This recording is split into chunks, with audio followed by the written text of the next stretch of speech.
هەرێمی کوردستان و ئەمریکیەکان سەرقاڵی دۆزینەوەی ڕێگەچارەیەکن بۆ دابینکردنی موچە و پێداویستی پێشمەرگا، بەڵام ئەو بیرۆکانەی تا ئێستا خراونەتە ڕوو ئاستەنگی زۆری لە بەردەمدایە.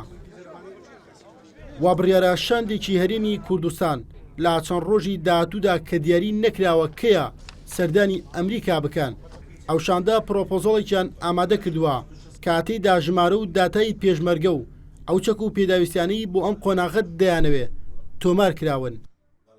وەزارەتی پێشمەرگە تەفاسیلی هەموو ئەو خەرجیانەی یاوە بە ئەمریکیەکان و ئێستا ئەمریکیەکان ئیشی لەسەرەکەن ماوەتە ئەوەی کەوا کۆنگرێس بڕیار بە لەسەر ئەو پارەی کە دابینەکرێ بۆ وەزارەتی پێشمەرگە مانگانە بۆیە موچە و پێداویستەکانی پێشمەرگە دابین بکرێ.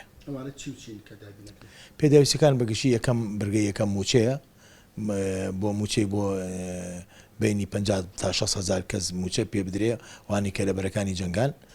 دووهەم ئازوقەیە و پارەی خواردن. شاندەکە پێک دێن لە وەزیری پێشمەرگە بە وەکالات لەگەڵ چەند ئەفسەر و بەرپرسی باڵای سەربازی وا بڕیارە لە واشنگتۆن لاگەڵ بەرپرسانی باڵای ئەمریکا کۆ ببنەوە و تاوتوی داواکاریەکانیان بکەن کە گرنگترینیان پرسی بودجەی پێشمەرگەیە. پێشتر شاندی ئەمریکا و هەرێمی کوردستان هەر سەبارەت بەم پرسە دیدار و کۆبوونەوەیان ئەنجام داوە، چ شاندی هەرێمی کوردستان کە سەردانی واشنگتۆنیان کردووە، چه ئەمریکیەکان لەگەڵ بەرپرسانی هەرێمی کوردستان لە هەورێر کۆبوونەتەوە. باپەی خەمڵاندنی وەزارەتی پێشمەرگە ئێستا بودجە و خەرجی مانگانەی پێشمەرگە دەگاتە 50 تا 70 ملیۆن دۆلار. هەروەها ژمارەی پێشمەرگە با 6,000 خەمڵێنراوە. ئەندامێکی پەرلەمانی کوردستان کە لە لیژنەی پێشمەرگەیە دەڵێ ئاسان نییە ئەمریکیەکان بەم ژمارە و داتایانە قایل بن تا خەرجی و بودجەکە دابین بکەن، چونکە ئەم پرسە دەبرێتە کۆنگرێس ئەگەر هات و ڕازی بوون بودجەکە دابین بکەن.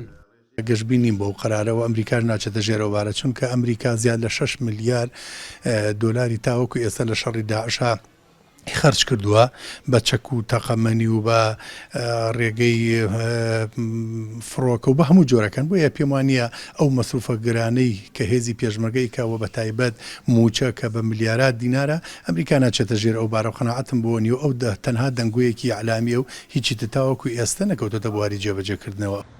مانگی ڕابردوو فواد حوسێن سەرۆکی دیوانی سەرۆکایەتی هەرێم و کەریم سنجاری وەزیری پێشمەرگە بە وەکالەت و فەلاح مستەفا بەرپرسی پەیوەندیەکانی دەرەوەی هەرێمی کوردستان سەرداری واشنگتۆنیان کردو لە کۆبوونەوەکانیاندا باسی هاوکاریکردنی پێشمەرگەیان کردبوو. یەرش قادرێن ئارتی هەولێر.